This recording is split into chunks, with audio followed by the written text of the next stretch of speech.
Hello guys, this is Yogesh Kumar and you are watching my YouTube channel grammar with Yogesh. तो आज का जो video होगा वो होगा हमारा पर्सनल सब्जेक्ट इट का यूज।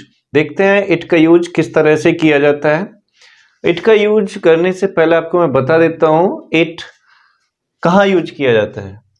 देखिए, जिन हिंदी सेंटेंसेस में दिन, मौसम, समय एवं ऋतु की बातें हो, यानी कि day, weather, time and season का वर्णन किया जाता है और कोई सब्जेक्ट ना दिया गया हो, सब्जेक्ट में काम को करने वाला कोई ना दिया गया हो, तब हम सब्जेक्ट के स्थान पर इट का यूज करते हैं, जिसे पर्सनल सब्जेक्ट कहते हैं। यानी व्यक्तिगत सब्जेक्ट होता है ये।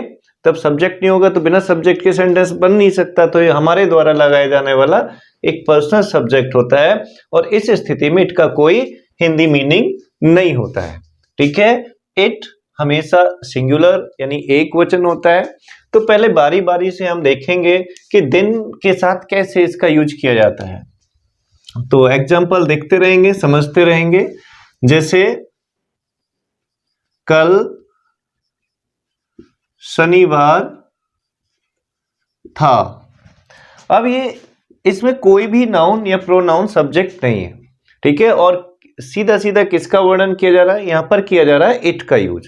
देख, इट का यूज क्यों है? क्योंकि यहां पर डे का वर्णन किया जा रहा है। इसमें किसी भी नाउन प्रोनाउन के बारे में कोई बातें नहीं की गई है। तो इसको आप कैसे बनाएंगे? सबसे पहले लगा देंगे इट। था का मतलब हो गया पास्ट। पास्ट का मतलब हमेशा सेकेंड फॉर्म यूज होना है और बी का सेकेंड फॉर्म होता है वॉज। वर क्यों नहीं आया? क्योंकि इट हमेशा सिंगुलर होता है। It was Saturday. और कल, बीता हुआ कल हो गया यस्टरडे। जब भी आप दिन बताएंगे तो दिन के बारे में बात करेंगे, तब आप इट का यूज करेंगे।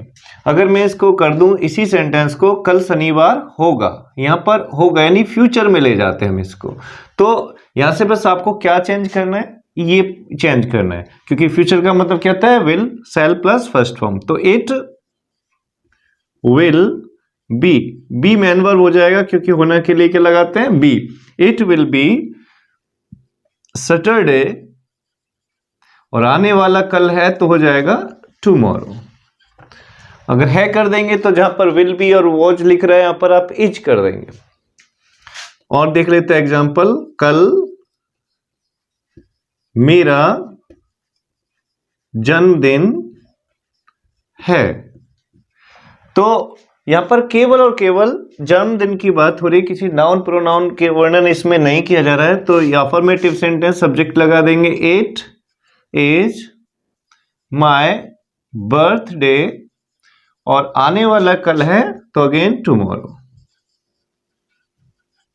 इस तरह से दिन के बारे में बात करेंगे। अगर आप इन दोनों सेंटेंस में क्या पहले जोड़ देंगे, यहां पे और यहां पे, दोनों में आपने क्या जोड़ दिया तो इंटरोगेटिव हो गया। तो आपको कुछ नहीं करना है, बस ये हेल्पिंग वर्ब को आपको निकालना है और सेंटेंस के सबसे पहले लिख देना है। तो क्या हो जाएगा? क्या कल शनिवार था? Was it Saturday yesterday. क्या कल शनिवार होगा? Will it be Saturday tomorrow. Then आपको तीनों के बाद में क्वेश्चन मार्क देना पड़ेगा। ठीक है, is it my birthday tomorrow. तो ये दिन के बारे में। अब ले लेते हैं मौसम का। जैसे मौसम के बारे में ले लेंगे। मौसम, कल गर्मी थी। तो गर्मी के बारे में बातें की जा रही, सीधा सीधा मौसम है तो आप लगा देंगे it was hot yesterday. It was hot yesterday. अगर आप वही क्या पहले जोड़ देंगे इसमें तो इंटरोगेटिव हो जाएगा, और आप केवल और केवल इस वाज को उठाएंगे और इट से पहले लिख देंगे वॉज इट हॉट टुमारो। कल सर्दी होगी। कल सर्दी होगी। तो कल सर्दी होगी। फिर मौसम की बातें हैं। It will B cold. आने वाला कल हो गया टुमारो, फ्यूचर का बात है तो ये हो गया। अब इसमें भी अगर आप क्या पहले जोड़ देंगे तो यहां पर क्वेश्चन टैग जुड़ जाएगा और आप इस विल को इट से पहले लिखेंगे। ठीक है, तो दिन हो गया, मौसम आ गया। अब लेते हैं समय। तो ध्यान से समय समझाने से पहले मैं आपको बता दूं कुछ वोकैब हैं जो आपको लर्न करना है, जो बहुत इंपॉर्टेंट पार्ट है इट के लिए। टाइम का जब यूज करते हैं तो ध्यान से देखेंगे। अब ले लेते हैं एग्जांपल टाइम। देखिए टाइम का जो बातें की जाती हैं, टाइम अलग अलग तरह का होता है। तो यहां पर जो टाइम रिलेटेड वोकैब है उसको आपको लर्न करना है। टाइम रिलेटेड वर्ड्स, तो ध्यान देखेंगे। ओ क्लॉक, ओ क्लॉक होता है बजे। कब यूज करना है? जब पूरा बजा हो, पूरा बजा हो, मतलब 1 2 3 4 5, ना मिनट कोई ज्यादा हो ना कम, तब आपको लगाना है ओ क्लॉक। फिर ले लेते हैं क्वार्टर टू। क्वार्टर टू का मतलब होता है पौने, 1/4। फिर ले लेते हैं क्वार्टर पास्ट। क्वार्टर पास्ट का मीनिंग है सवा। फिर लेंगे हम हाफ पास्ट। हाफ पास्ट का मतलब होता है साढ़े। अब ले लेते हैं हम टू। टू का मतलब है बजने में। पास्ट, बजकर। टू पास्ट हो गया दोनों। अब लेंगे हम एन आर, 1 घंटा।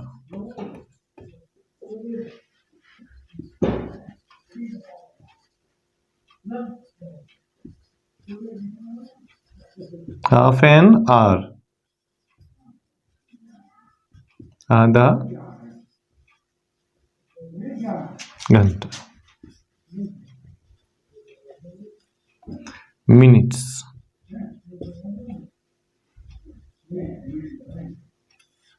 मिनट्स।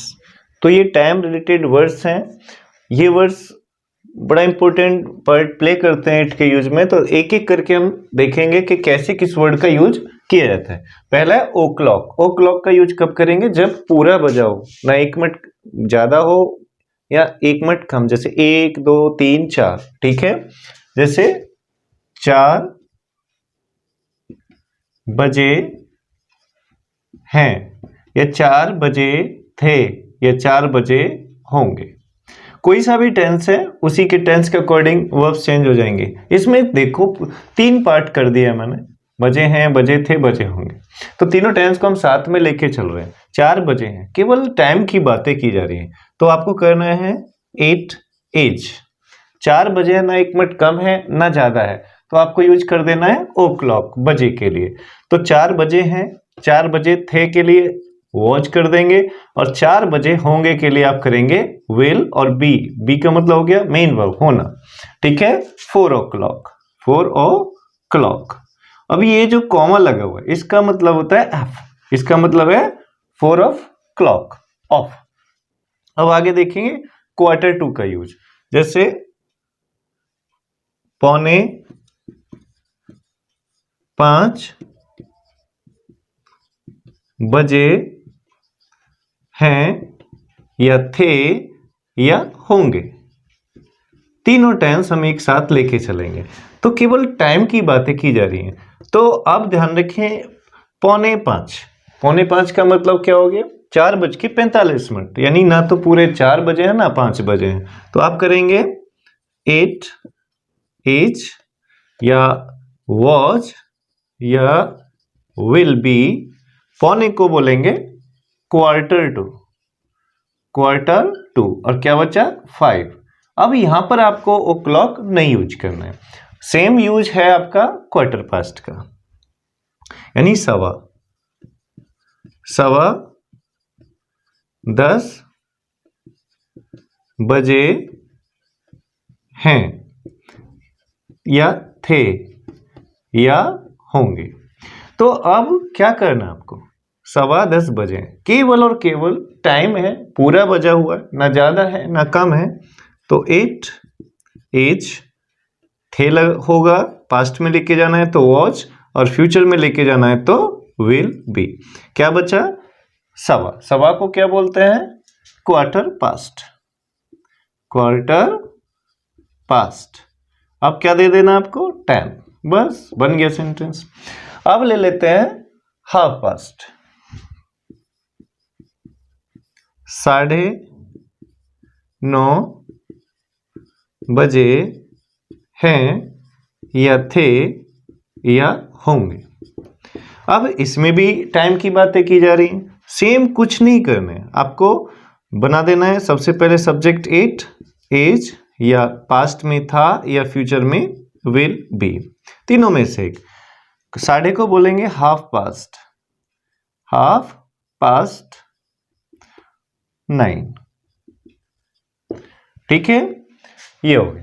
और है टू का मीनिंग है बजने में। कैसे यूज करेंगे बजने में? यानी कुछ मिनट दी जाए बजने में, 4 बजने में कुछ मिनट है, 5 मिनट बजने में कुछ मिनट है, तो कैसे? जैसे 4 बजने में 5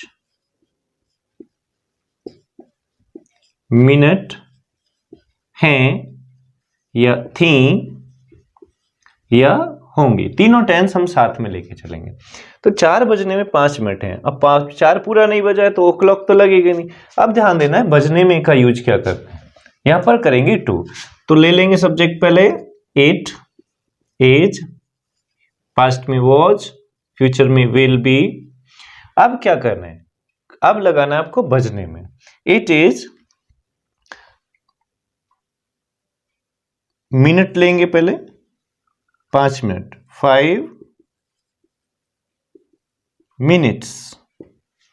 अब बजने में का लगा दिया हमने 2। अब कितना है वो लिख देना आपको 4। 8 एज या 8 वॉज या 8 विल बी, टेंस के अकॉर्डिंग 5 मिनट्स टू 4। ठीक है, अब आ जाएगा ठीक सेम हो जाएगा आपका बजकर। तो अब आ रहा है यहां पर पास्ट। पास्ट का मतलब होता है बजकर। जैसे 4 बजकर 5 मिनट हैं या थी या होंगे। इसी तरह से तो टेंस के अकॉर्डिंग आप वर्ब्स यूज करेंगे। 8 प्रेजेंट में एज, पास्ट में वॉज और फ्यूचर में विल बी। अब लेना है कितना टाइम है, वो है 5 मिनट्स। 5 मिनट्स। अब यहां पर आपको यूज करना है पास्ट का। पास्ट और क्या है 4, ओ क्लॉक का यूज नहीं करना है। ठीक है, अब आ रहा है तुम्हारा 1 घंटा। जैसे 10 बजने में 1 घंटा है या था या होगा, कोई सा भी आपका टेंस हो सकता है। तो 8 एज या वॉज, फ्यूचर में विल बी 1 घंटा, एन आवर। ठीक है, बजने में 2 10। इस तरह से अब आ रहा है आपका हाफ एन आवर। यहां पर आधा घंटा कर लेंगे तो इसी तरह से आप इसका यूज कर सकते हैं। अब आ रहा है ऋतु, सीजन। सीजन ऋतु कैसे? गर्मी का मौसम था, तो क्या बनेगा? 8 वाज समर। समर मीन्स होता है गर्मी का भी और मौसम का, ये तीनों का मीनिंग सेम। ठीक है, नवंबर का महीना है, तो नवंबर क्या हो गया? टाइम हो गया। ठीक है, तो 8 एज नवंबर, या आप लिख सकते हैं 8 is the month of November. इस तरह से आपको इट का यूज करना है। बस इसमें ध्यान देना है, ये थोड़ा सा टाइम रिलेटेड वर्ड्स हैं, इस पे थोड़ा फोकस करेंगे। अब चलेंगे हम इट का जो सेकंड रूल है। सेकंड रूल क्या कहेगा? सेकंड रूल कहेगा कि जहां कोई सब्जेक्ट नहीं होगा, मेन वर्ब ही जहां पर सब्जेक्ट का वर्क करेगी, उन सेंटेंस को भी आप इट के यूज से बना सकते हैं। तो देखते हैं सेकंड यूज। अब सेकंड यूज कहां होता है इट का? ध्यान देंगे, जिन सेंटेंस में कोई सब्जेक्ट नहीं होगा, दिन, मौसम, समय, ऋतु के बारे में भी बातें नहीं होंगी, और मेन वर्ब भी सब्जेक्ट का वर्क करेगी, उन सेंटेंस को भी आप इट को as a personal subject use करके बना सकते हैं। सेकंड यूज भी है, उनको कैसे बनाएंगे बात करेंगे, अभी देखेंगे। तो यहां पर ध्यान दें, सेकंड यूज में क्या ध्यान रखना है? जब सेंटेंस में कोई नाउन या प्रोनाउन सब्जेक्ट का वर्क नहीं कर रहा हो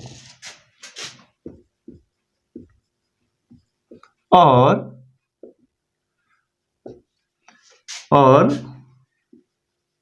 वर्ब ही सब्जेक्ट का वर्क कर रही हो, तो हम उन सेंटेंस को भी